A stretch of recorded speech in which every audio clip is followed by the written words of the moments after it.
What is up, you guys? Welcome back to Purple Bloom Podcast with Alisha and Lauren, and we are on episode 3. Today we are talking about mental health, and let's go.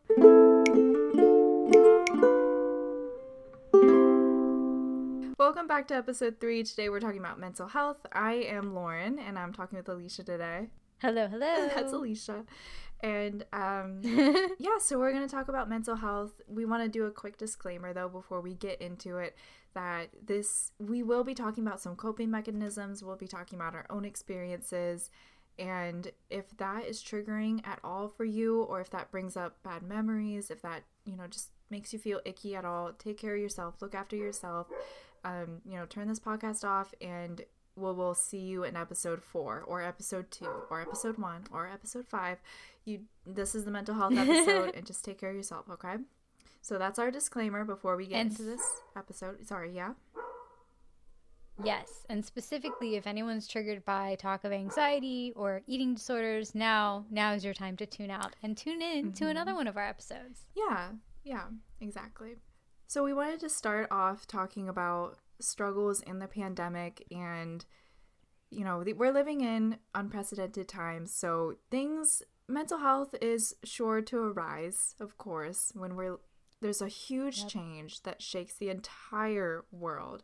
This isn't like a community thing. This isn't like a country thing. This is the entire world being affected, and that's gonna hit on some of that mental health there that you work on too. It's been affecting like every age group too, not just like us as young professionals and adults, but kids, people who are elderly. So I feel like there's a lot of struggle everywhere, like you said, within the world and within all of the age groups. Yeah, like every section is hit by the pandemic. How do you feel that your mental health has like fared in the pandemic? Like, do you think it's like some areas of it have improved, or do you think some areas have like really just taken the hit? As an introvert, I feel like I didn't struggle as much to begin with, at least, because I think back in March we were all kind of like, oh, this won't last forever, like we'll get through this and it'll be over with. And I was kind of like, well, yeah, and like I kind of didn't mind not being able to go out because I don't really go out and socialize too much. I think maybe if you were extroverted, this would have been like a much different story. Yeah, absolutely. I think so too. My sisters are extroverts, and they were having a much more difficult time than I was, because at the beginning, I was graduating university at that point when all this started happening, and not having to drive 30 to 45 minutes to school every day was amazing. Just to sit in a class that I could listen in the comfort of my bed on a lecture. Sign me up. Like, that was the best time of my life. But then it meant a month later, no graduation, like no celebration of graduation. And then it meant that we couldn't go to the BTS concerts. And then it meant all those anime conventions were canceled and trips were canceled. And, I think that for me, at least, it, like you said, it helped. Like at the beginning, it was like really nice. It was like an introvert's dream. You're telling me I don't have to go walk outside and talk to someone face to face? Heck yes, absolutely. Right? But over time, like, at least it helped me realize that, I should be a little bit more grateful when I do have those opportunities to go out and hang out with people, because like, how much do I really go out and like hang out with like a friend, Yeah. And it just made me appreciate doing that more. And then instead of feeling so like, oh, this is gonna drain me so much, I'm gonna come home and feel so exhausted, it's given me more like a positive, like, oh, I get to go out with my friend and go to the museum, like that's gonna be fun, it's gonna be refreshing. I'm gonna come home and I'm gonna be exhausted, because introverts, that's not gonna change.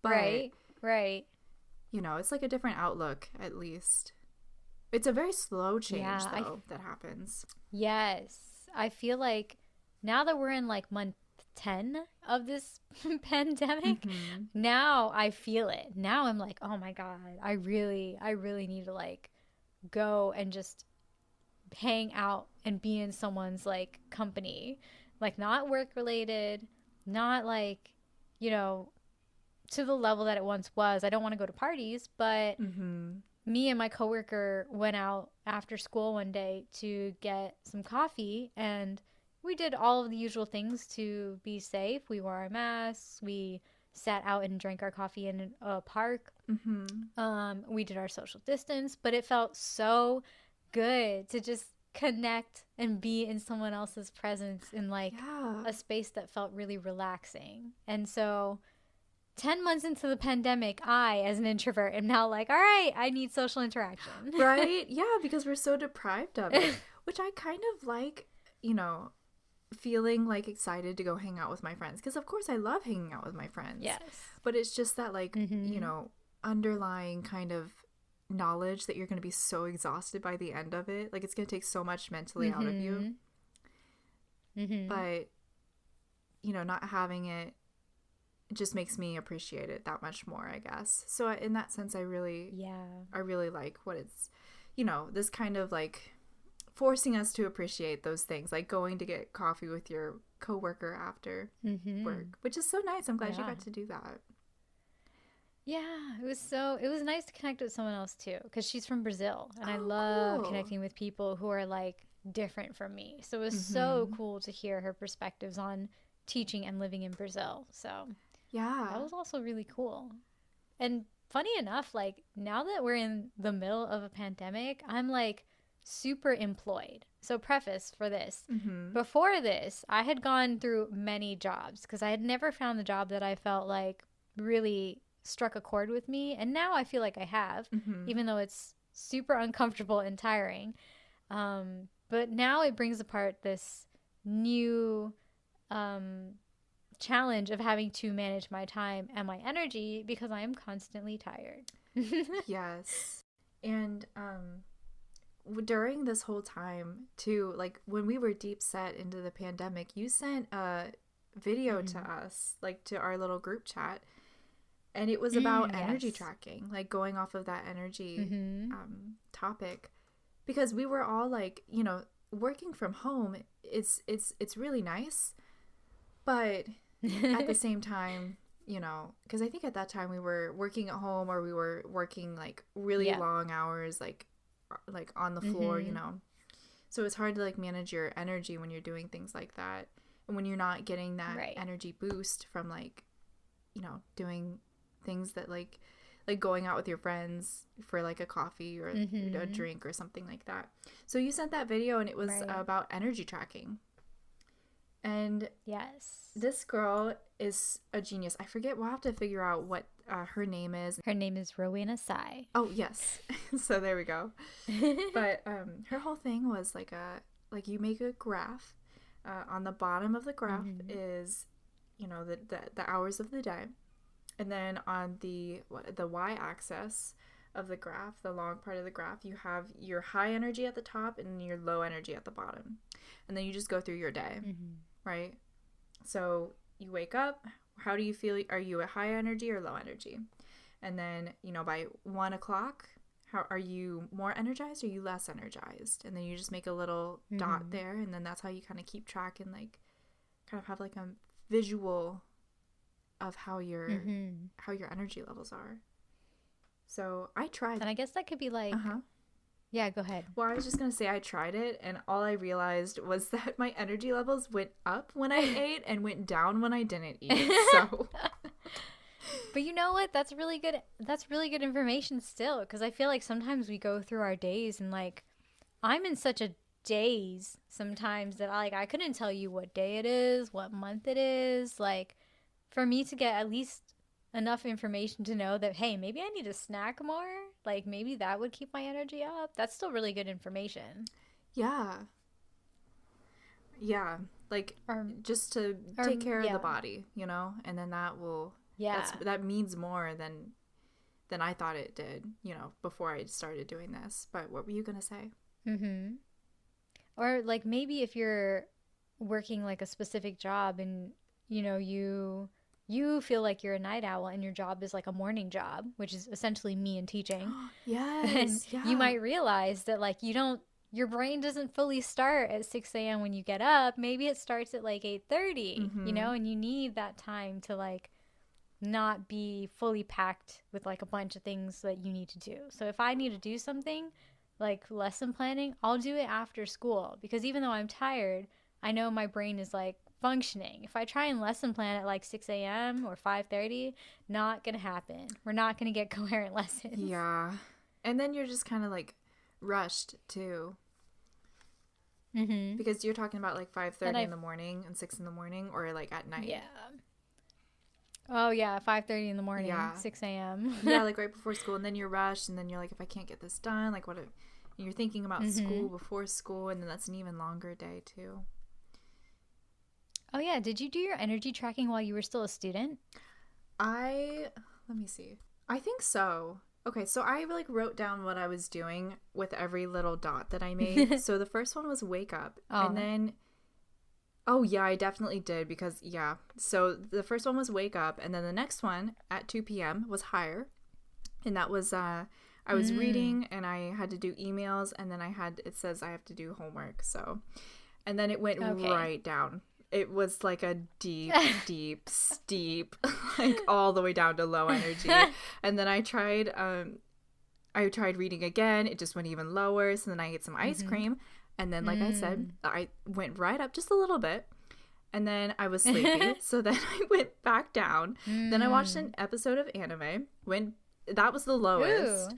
And then I had dinner, and it shot right back up to high energy. And that's where it ends there. So that's what I did. So this is like this is still useful for like students though. Like if you're still a student, like I understand as a teacher how, well, maybe your teacher's not understanding. I am an understanding teacher, and I get it. I cannot stare at a Zoom screen for more than 45 minutes without mentally checking out. Oh, yes, that is so draining. You know, and sometimes in school you have to be there for like hours. Like you're on Zoom for like hours. Case in point, our friend is in grad school and she's on Zoom for like 6-hour classes, which is completely unfathomable to me. Insane. But if you know that like maybe a snack helps, maybe a water break helps, even like a 5-10 minute walk around your house, your backyard, your front yard, like you can take that time. It's more important to take it and to like boost your energy level at least a little bit than to like just keep going downhill, because that's just not going to be to your benefit. Yeah. And it goes back to like effective learning too, like with Zoom classes like that. Like when I was down there at the very bottom, because I was just doing homework and reading all day, like by the time I was like there at the bottom, I didn't know what I was reading. I was just reading because I had to, because it was the homework.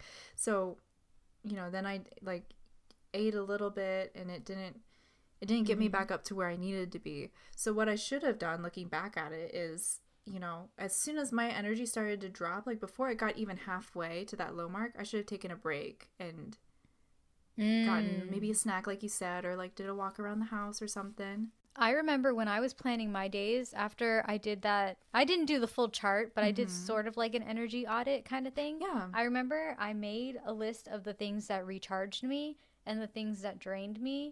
And I made sure that I didn't have too many draining activities back to back, so that there was like maybe 2 or 1 draining activity and then something to recharge me automatically. So maybe if you work better with lists, that might help too. So that you're like, okay, well, I have Zoom classes, so like I need to insert something in here if possible to recharge me while I'm doing all this. Yeah. That's so important. I think I actually want to try that. I didn't try the list version and like seeing what energizes and what doesn't energize, because doing homework, that might not be energizing for you, but maybe doing a little workout is. So then organizing your day into those kind of sections. And honestly, some people study very differently too. Like I need music in the background, so I tend to listen to like film scores or lo-fi, and that helps me study so much. Yeah, same. I can't do anything without something going on in the background. when I work, I have like I listen to other podcasts, or I just have like video game like playthroughs on YouTube, or like a streamer going, just so I can like hear someone talk in the background. I'm not listening, but just like, you know, that background noise. Or like, hey, if you need complete silence and your house is super rowdy because you've got parents and siblings, like earplugs, they're amazing. I sleep with them. You know, sometimes you've got to, instead of being able to change your environment, sometimes you've got to adapt. Yeah. So, especially with the pandemic. Yeah, especially in a pandemic, and you got a bunch of different people in the house with you. It's interesting looking at stuff like that. You know, like how we pay more attention to our energy levels in the pandemic, because it is draining. And also, like, I'm sure the news is a part of it, because like every time we call, it's always like, did you see the latest COVID news? And that's also probably a draining part of it too. But I remember when you were working at your job before your teaching position, it was like 3 or 4 months after COVID started to really become a thing. And you were, your energy levels were really low. I remember you told me that. Yes. And you were like, I think it's finally hitting me that we're in a pandemic. So I think that's also very natural, to have like a very delayed response to physically to like what is happening too. Yes. And I think that just depends on you and how you process things as a human. And before we started recording this, we were talking about trauma, and how trauma doesn't always have to be like a very traumatic experience like what we think. It can just be us not processing something in the moment and then processing it later, or not processing it at all, and it just being something that stays within us that we, you know, kind of need to dig out and process. So especially for the pandemic, I've always been the kind of person who goes through something and does not process it for like weeks, months, and then all of a sudden I have that epiphany, like, oh yeah, that thing that happened 3 months ago, now I get it. Yeah. Which is like, I think that's the experience of a lot of people. I was listening to AOC's her little Instagram live, and she was talking about trauma, and I really, really like the way that she described it. She said that trauma can be anything, as long as it's like, all it has to be is something that happens to you that is too fast and too much. That's it. Yeah. That's all it has to be. And then it can be something that really affects you. And that's valid. That's, you know, it doesn't have to be like this huge thing. Just if something is too much, too fast, and your body needs to process it. And sometimes it doesn't always process it right away. It's just natural. Right. Yeah. And I feel like we've been through such a collective trauma, because there's nobody whose life was not affected by the pandemic. You know, if you were a student, now your school looks different. If you were working, now your job might look different. Yeah. So I know, at least in the beginning of the pandemic, I saw a lot of articles about, you know, we're experiencing this collective trauma. Like, this is okay. It's okay to not feel like you're being productive, or that you have to be productive because now you're stuck at home. I don't see them anymore, though. It's almost become like commonplace. Like, people are like, well, you know, we're 10 months in now, I guess you all should have adjusted. But, you know, at this point, a lot of families have not adjusted. In fact, most families are probably doing worse. Absolutely. You know, there's a lot of food insecurity, there's a lot of healthcare insecurity, housing insecurity, you know? Yeah, and not just here, like in our country, like worldwide, you know? Everyone's kind of hurting in their own way from this. Even the countries that are doing better, they still have the effects. Like you said, things look different now. And that is, you know, if that's too much too fast, because that was a very fast thing that happened. When you're growing up like that, like the little ones growing up with all that. I mean, the kids are very resilient. I think I have so much faith in them that they're going to come out of this, like, and be okay. But this is going to be something that they're going to have to process, though, even if they are going to bounce back from this, you know? Right. But that's a good point that you made. That's a really good point. You know, not there's no talk about, you know, the trauma of what's happening anymore. No. It's almost like society collectively is like, oh, well, I guess we've had to adjust. But I know for me personally, now that we are so many months in, like I know at least when I was like 2 or 3 months in, my anxiety was definitely worse. Like working at the job I did, like my eating disorder struggles were worse. So like maybe people weren't talking about it because we did, in general as a society, we don't usually talk about like mental health issues. But I mean, even if you go look for the data, there's data that like students are more depressed now that they can't see their friends, now that they can't interact and do the same type of social activities that they used to. And that's so important to like acknowledge that all of that is there and happening and still happening and like valid for everyone. Yeah. And I want to get into like more of that, like the mental health and like coping mechanisms and, you know, really the nitty-gritty of it all. But before we jump into that, I want to bring up this quote that Alisha found from, this is Suga, and this is from Teen Vogue. And Suga, because this is on what we're talking about on mental health, and he says, you know, when he's talking about conditions, and he's talking about physical health when you're in good condition and bad condition, he's saying that same thing applies mentally. Some days you're in a good state, some days you're not. Many pretend to be okay, saying that they're not weak, in quotations, as if that would make you a weak person. But I don't think that's right. And then he goes on to say that, you know, when you're in when you're in a good physical condition, that's good.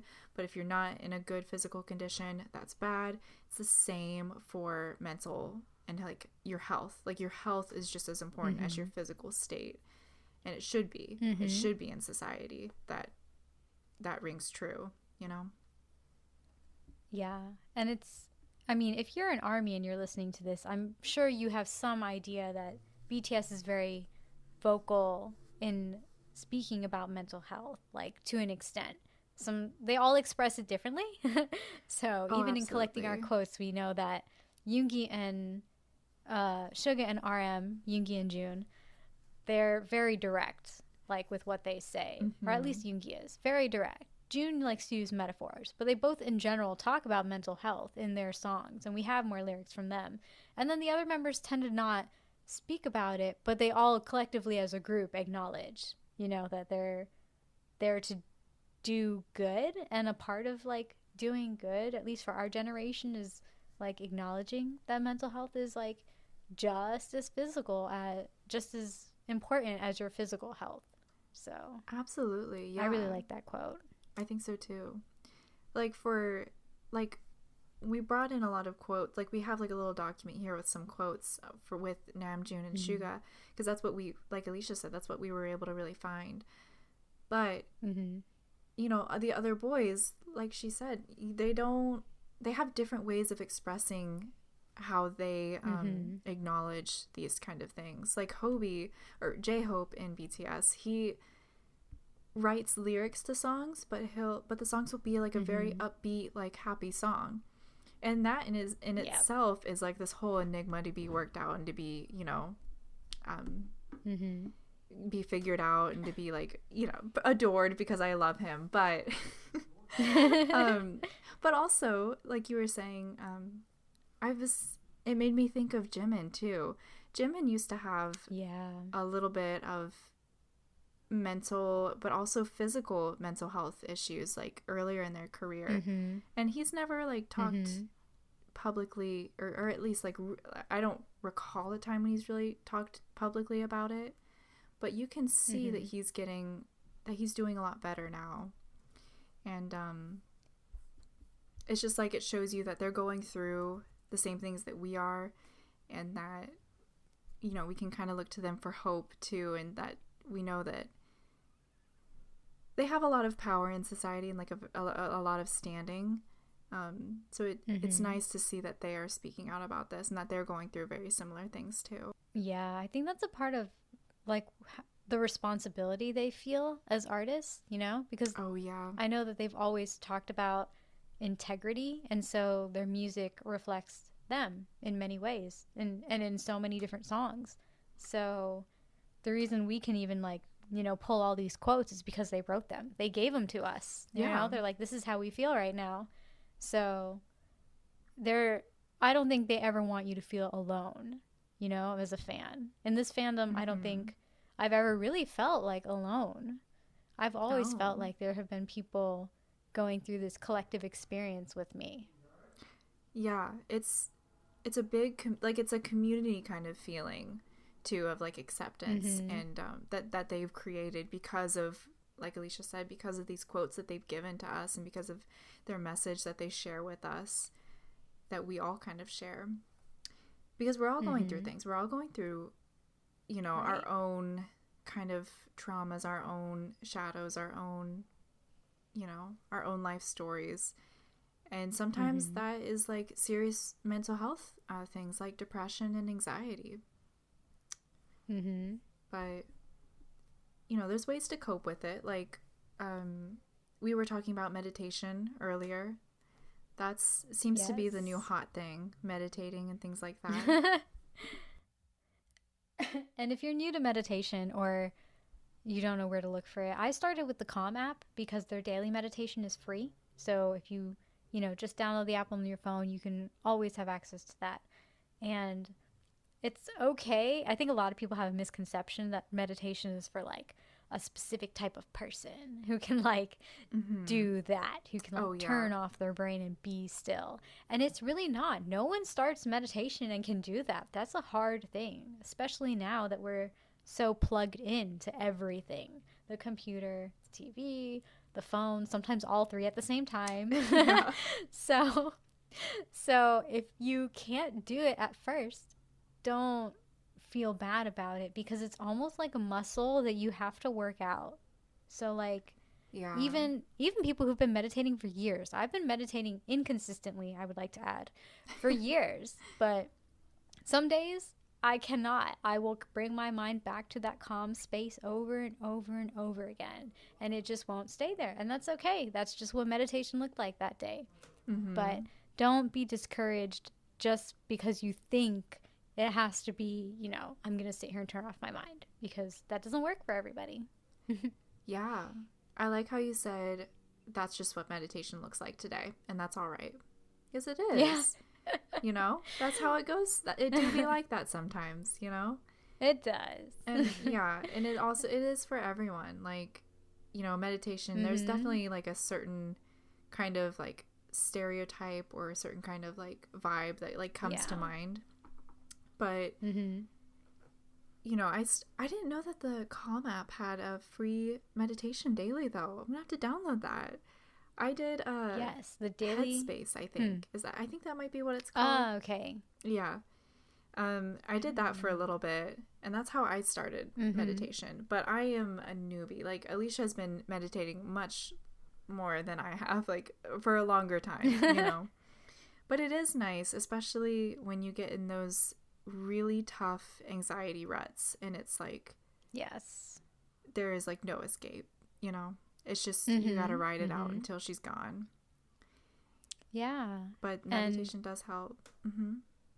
Yes. And I think, at least for me, when I get into those anxiety spirals, as I like to call them. Spirals, that's a good word for it. I know. Because that's really what you're doing. You're like, your mind is spiraling on these worst case scenarios or these things that might happen, and you cannot break it out. It's like being caught in a tornado. Yeah. Sometimes it helps for me to like come back to the moment in a very physical way. So like, what am I touching right now? What am I feeling right now? What am I smelling right now? Sometimes you need to find something to touch so that you can say, okay, I'm touching this right now, or I'm feeling this right now. It's really hard to like pull yourself out of those places. So, and I think a part of that spiral too is like, I'm so frustrated because I don't want to be here, but here is where I am. How do I get out? Yes, absolutely. I think that goes back to what we were talking about earlier about processing. It forces you to kind of process the now.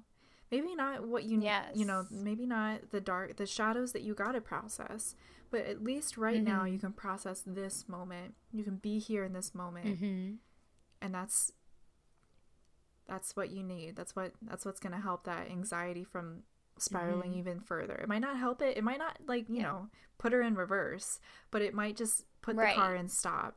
And that might, that sometimes that's all you need. Sometimes that's what you need, you know? Or at least that's what I need sometimes. And sometimes you'll do things and they won't get rid of your anxiety either. Maybe they'll just take it down a notch. So part of what I do, because I'm in therapy, part of what we do when I'm trying to process something that was a trauma is we will think of that memory, go back into what I was feeling during that memory, and give it a rating on 0 to 10, on a scale of 0 to 10. So 10 would be the most intense emotion I can feel. So maybe it's rage. And then 0 would be, okay, I don't feel this anymore. I've let it go. And we do EFT tapping. So you can Google it. It's a specific set of places on your body that you tap. And there's a whole process to it. But essentially, it's you reliving this experience and using this tapping method to kind of release what you were feeling. And everyone's experience is different. Mine was very much that emotions tend to change. So maybe I started at like anger because I was angry in this moment. And as I'm tapping, you kind of check in with yourself as you're tapping and say, okay, what's my emotion now? Or what's my statement now? And so maybe my emotion turns into fear. Then maybe it turns into shame. And you kind of like peel the onion layers back. And it really helps for number one, to ground me, because especially if I'm bringing this emotion back, I don't want to be stuck in it and I want to spiral again. So the tapping helps me ground.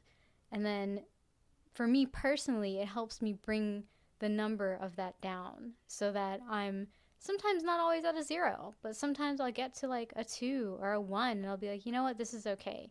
I've released a lot of things, and maybe if I want to revisit this in the future, I will. Yeah. I love that. And it also like helps, it's kind of like a web or like a spiral of its own. Like it's like you're peeling back, like you said, the onion of all of these different emotions that really just have one core. Like they are just like one, they're just like a bunch of different names, a bunch of different categories for this, that just pile on to this one kind of part that you're tapping on, to this one thing that you're focusing on. So I think that's really powerful too. It makes me think of, there's another Namjoon quote that I'm going to paraphrase because I don't know the actual quote, like his actual specific words, but it was a couple years ago when he was at a concert, and I kind of have a sneaking suspicion that he was in therapy as well, because that's the only time that I've ever heard this being used, this strategy. But he said, if I can take your 100 down to a 99 or a 98, that would be enough for me. Do you remember that quote? I do. I was thinking about that earlier. Yeah. Oh, that man. But like, you know, that like kind of makes me think of that a little bit. Like if we can just, the coping mechanism, good coping mechanisms might not always solve your solutions, might not always solve your problems, is what I should say. It might not be the end all solution, but it can take that 100 down to a 99. It can take it down to a 98. It can, like you said, it can take it down from a 10 to maybe a 7. And, you know, that's what you got to do. And that's, and I really like, what it's there for. Oh, go ahead. Yeah, I really like that June and Yoongi have both spoken about going to therapy before. Yes. And that if you've watched the Run episodes, you know that they always have like a mental health person, like, you know, like someone there to like they make that role for certain shoots that they've done. They're like, we need this to be the mental conditioning person. And I'm like, okay, well, at least they're normalizing it, you know. If you've grown up with parents who never got that opportunity, it can be hard to say, I want to go to therapy, because then their automatic response is, well, what's wrong with you? Like, literally, you know, like, why can't you be happy? Literally. I love my dad. so like he's the best dad in the world. But I was talking to him one day about like therapy. I was like, I think I need, I should definitely look into going to therapy once,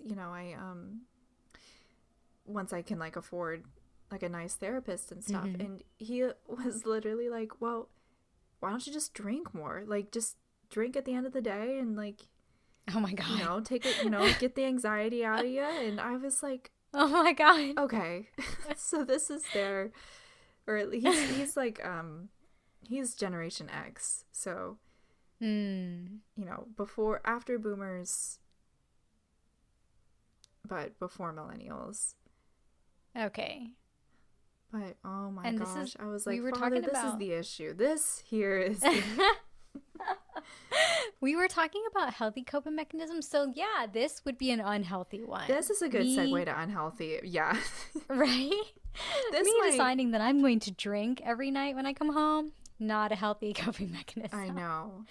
Like, still a coping unhealthy mechanism, coping mechanism. It might take your pain, it might take that 100 down to a 2 really quick. Right. But the next day or the next couple hours, your pain will be right back up there at 100. Nothing's going to change. So I feel like that's the distinction between healthy and unhealthy, because the healthy mechanisms don't always work as quickly. They're not instant gratification, but they're long term. If you keep going back to them, they're sustainable over the course of some time, then it gets much easier, and then you're not going to end up in that cycle of unhealthy, which is drinking, smoking. For me, it was my eating disorder. That was my unhealthy coping mechanism. And I distinctly remember being a high school student and my parents like having absolutely no idea like how to deal with this daughter who has like an eating disorder. So they took me to the pediatrician. Yeah. And like the pediatrician didn't know what to do either. She is not a mental health counselor. And and I'm like, I don't know why I'm here. I'm okay with this eating disorder, because I was in high school. I was like, I don't want to get better. I like it here. I'm skinny. And so if you're feeling those challenges, you're totally not alone. I thought I was very alone at this time. And, I hate to say it like this, but sometimes it might actually be on you to go seek out that mental health that you need. Like, if you need the counseling, go seek it out. Like, and I hate to say it like that, but sometimes parents are not equipped there to help you in the way that you need to be helped. Especially if they're of the older generation and probably needed to go to counseling themselves and didn't have that opportunity. So you shouldn't feel alone in that space, because I guarantee you're very, very far from alone, even if it's just you in the moment. Yeah, I agree. I think it's like, it can be really, really difficult, because sometimes it's even like imposter syndrome. It's like, do I even like have a problem? Like, am I even worse? Like, am I bad enough to like seek out help for myself? And then there you can also stem off into like a victim complex, like or like a not a victim complex, but like I kind of think of it like a princess complex, like like someone will come in and save you, but you're what you got in this world. At the end of the day, it's you, and you got to make sure you put in that effort for you, because you matter, and you matter to yourself. You have to matter to yourself. And even if you're having those thoughts of like, do I even have a problem? Maybe like, is this even serious? Like, other people have it worse. If you're having those thoughts to begin with, and you have like a problem that stems from that, you then ignore all those imposter syndrome thoughts. You have, you are very valid for how you feel and how you process things. Remember what Alisha and I said. Trauma just has to be too much, too fast. That's it. That's it. Yep. And sometimes, but like you said though, Alisha, like sometimes it can be really hard when you grow up like with this kind of mindset. Like, you went to the doctor and you were like, I don't have an issue. I'm fine. Like, right. I'm skinny. I look good. Like, this is healthy. Like, I'm healthy, And I want to say though that like now that I'm 31, this all took place when I was like 14. High school was like a really traumatic space for me. We've blocked out most of high school. But now that I'm 31, I've come very far from that place. But I had to make the conscious effort to want to be there. Because like I said, when I was in the midst of this eating disorder, I was like, this coping mechanism is working for me. I know it's not healthy. I know it's not sustainable, but it's working for me right now. And I did not want to let it go. And I did not go to therapy to seek out like better coping mechanisms. But now I hit a point in my life when I got out of a relationship and was like, I don't want to be skinny anymore. I want to be strong. And this was probably about when I was like 26. And so that shifted my mentality. And that's when I started working out to be strong. So I started weight training and strength training instead of working out to be skinny. And there were still shifts that had to be made, like with the way that I think about food and the way that I ate, but also that, you know, it's for you it's on you to make that conscious effort. You've got to make that decision. Even if you're not 100% on board with it. If you're like at a 20%, that's okay. That's enough. You've made the decision.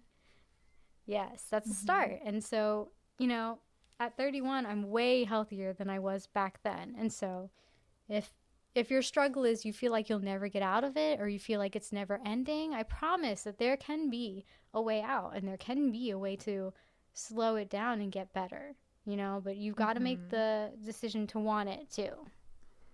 Yeah. And like you said, like you go at your own pace. Like if you're at that 20% for a couple years, that's all right. That's your pace. You're going at it. And that's, you know, that's what matters. Like, you don't have to, progress doesn't have to be like this, like flip a switch type of thing. Right. You know, sometimes it can't be. And like so there will be. Right. And there will be setbacks. If you think it's going to be a linear path to sparkling mental health, it will not. There will be many road bumps. But if you expect that and you know that it's not going to be this wonderful tree-lined path to that place, then that's okay. You know, you'll embrace all of those roadblocks too and all those bad days. Yeah. Did Alisha, when you were going through your eating disorder, was it more like when you wanted to be skinny, was it you wanted to be perceived as skinny or you wanted to feel skinny? Or was it both? That's tough. It was both. It was both. And I will say, when you get down that eating disorder hole, your perception of yourself changes. Because, like, I promise you, I was very skinny. And I was like, I see all this fat in all of these areas. And, like, I look back now at 31 to, like, me at 16. I'm like, my God, I was skeletal. But me at the time, I couldn't see it. It wasn't something that I could actually see with my two eyes, which is actually kind of like body dysmorphia in a way. And it doesn't just present itself like that. It also presents itself for people who like work out excessively and want to look a certain way. But yeah, I think it was, I wanted to be perceived that way. I wanted to fit this mental image of my head that was like, this perfect Alisha who was like in all these AP classes, president of all these clubs, competed in science fair, got into like my dream university, and like it was so funny because it was like I literally built a house of cards that was like one breath away from falling over, and it did. But you know, like it was so funny for me to look back now, and like I look at all the people who I feel are perfect, and I'm like, I wonder if you're like happy under there. Like I wonder if you're like really working towards things and doing things that make you happy, or like if it's something else, because I looked very happy and very accomplished on the outside, and I most certainly was not. Yeah. And actually we have a quote from The Last, which is one of Yoongi's song Through August D. And if you've never listened to this song, it's a little triggering. Yes, it's a lot triggering, big trigger warning for that song, just in general.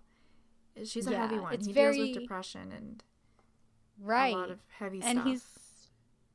And he's very honest. Like if you're an new army, we'll let you know this now.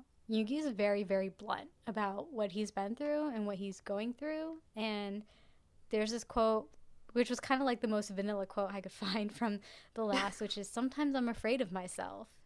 And if that doesn't fit me to a T. Yeah. And that's just it. Like, sometimes I'm afraid of myself. Quote, end quote. Like, that's, Yep. that's all he had to say. And like, that is, I mean, that's it.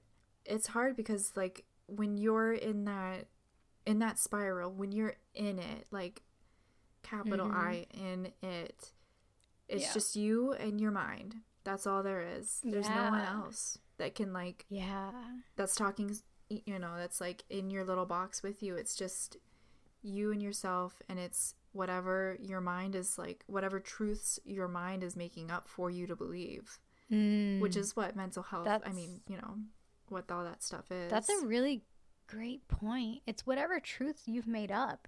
That is so true. We live in our own little worlds, right? And no one can really touch us in here.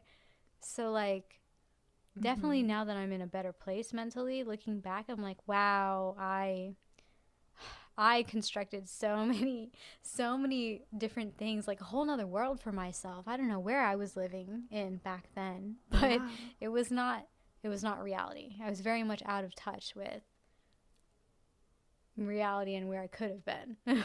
Yeah. But I think my favorite thing that you just said was when you were talking about the house of cards, how you built that house of cards, and then it just like came tumbling down, you know, because it was all built on those fake truths, and there was no like foundation, you know, there was nothing for those truths to hold up to. Yeah. Can I ask, like, how did you start to pivot away from that kind of thinking? Like, how did you start to break away from that spiral? I think it had a lot to do with the last relationship I was in, which was at this point like almost 5 years ago. Oh, wow. And I realized that who I was in that relationship was not who I wanted to be. I was like, this is not the person I want to be. This is not the place I want to be in. Like, literally, and also like emotionally, mentally. And that was when I made that decision to be strong. And I'm like, you know, I'm getting out of this relationship, and I'm not going to go back and do all these same things because they're not working. That's really where I had my moment. I'm like, these are not working for me. So I need to find something else that does work for me. Yeah. And that conscious effort really helped. And like I said, there are roadblocks and there are challenges, because that was definitely not my one path to, you know, being in a better place. I had met plenty of setbacks, plenty of moments when I was like, let me revert back to my unhealthy coping mechanism, because they work, right? That's why they're coping mechanisms. And that's comfortable. That's familiar. Yes. And being uncomfortable is so hard. Even now, as a teacher, every day is uncomfortable. I have social anxiety, and I'm surrounded by children all day. Yeah. So it's a challenge. And I talk about it in therapy all the time. I'm like, teaching is so uncomfortable. I keep doing it because I like the impact that I make, and I really like the kids that I work with, but it's hard to be in that space of being uncomfortable. And even though you know it's good for you, I know teaching is good for me. It's going to do a lot of things for me, but yeah, being in that place is uncomfortable. But that's how you change. I hate to say it. You're right. It's a hard pill to swallow. Which is what we were talking about last episode too, about how stepping out of your comfort zone and doing things that make you uncomfortable. That's how you make change. Yeah. And I think that's so cool that you did that, and that you were able to, you know, you actually like reevaluated yourself. You're like, you know what, this isn't working for me, so we're going to change that. Like, you took that initiative and said, we're going to change that. And I think that's amazing. Like, that is one of the coolest things about you, Alisha, honestly. Aww. The fact that you did that. It's still a journey, like I like to say. We have a whole lifetime to journey, guys. So, you know, a whole lifetime. It's okay. Right. It's okay if you start now. One step. Just one step. You know? One step, and it's a step in the right direction. It's a step in in bringing that 100 down to a 99, down to a 98. Yes. than a 97. Yeah. And it'll stay down there. But sometimes it'll go up. But, you know how now, that step will make moving it back down a lot easier than it was before you took that initial first step, if that makes sense. Yes. Yeah. Last quote from RM, right? And this one, did you find this one? Or did I find? No, I think I found this one. I think you did. I am all of my joy and anxiety. Yes, June. Yes. Both of those things can coexist. Both of them can coexist. Both of them have to coexist. Because they're both, like, that's what we're made up of. We're made up of our light, and we're made up of our persona, and we're made up of our shadow and our ego, all of it. And we got to accept all of that. Yes. On our path to loving ourselves. So. Yeah. There's a lot. There's a lot. Yeah. One more thing, Lauren. I'm sorry. Go ahead. Yeah. What was I going to say? Alisha, I'm sorry. I talked and had that Jungkook moment where I was like, I'm going to say something profound and I forgot it. No. Okay. Oh, here we go. I remember now. Yeah. I think I made the most progress in therapy when I decided to start accepting all of me. Because that's like one of the things my therapist is like very holistic and focuses on. Like, all these things are a part of you. You can't just like chop one out. Or to use the metaphor we brought up, I think in episode 1, there was like anxiety is in the back seat. Anxiety is still in the car. Can't get rid of anxiety. Maybe we can move anxiety to the trunk when we're having a really good day. But anxiety is still along for the ride. So if you've been struggling with if you've been struggling with different parts of you, that helps too. Like befriending. That's actually step number 1 in all of getting to know all the parts of me in therapy. We have to make friends first. and then you open the space for conversation and getting to know them. So don't just try and chop off all of these parts. These are still really important parts to you that you're not trying to get rid of. Like, therapy is not about trying to get rid of those parts. Yeah. And just really quick, too, you mentioned, before we even started this podcast, or this episode, you mentioned that your experience, with your eating disorder, that it doesn't define you. It's a part of you. But it's what was the metaphor you used? It was like, it's on page 39 and that's all it gets, Yeah. It doesn't define you. Yes, I did say that before we started recording. I said, my eating disorder doesn't define me. It's one line on page 79 of my whole book. That is Alisha. So, you don't have to go guns a-blazing like, my anxiety rules my life. No, it's okay. That's just like literally one sentence about you and your entire life experiences and who you are as a person. So don't let it define everything you do. It can just be one little sentence. Exactly. And with that, we will see you guys next time in episode 4, where we talk about energy and wellness and continue this conversation. So, yes. Bye. Bye.